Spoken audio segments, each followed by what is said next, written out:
جان F Kennedy Space Center کے مردوں اور خواتین کے ساتھ اس تاریخی مقام پر امریکہ کے خلائی ساحل پر واپس آنا بہت اچھا ہے۔ آج 21ویں صدی میں ان بنیادوں سے شروع ہونے والے جدید عجائبات اس بات کو ظاہر کرتے ہیں کہ سرکاری اور نجی شعبے مل کر اس سے کہیں زیادہ حاصل کر رہے ہیں جتنا کہ ہمارا حصہ تھا۔ امریکی کاروبار نئے راکٹ، خلائی جہاز اور مصنوعی سیارہ تیار کر رہے ہیں جو ہمیں مزید خلا میں لے جا رہے ہیں، جس کا مقصد ہماری تہذیب کی تجدید کرنا ہے۔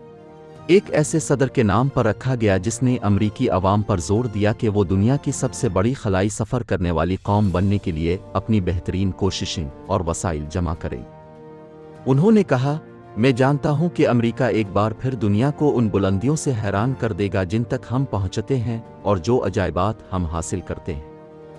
جیسا کہ امریکن انٹرپرائز کے ان کارناموں سے ثابت ہوتا ہے کہ کینیڈی اسپیس سینٹر مستقبل کے لیے پل ہے۔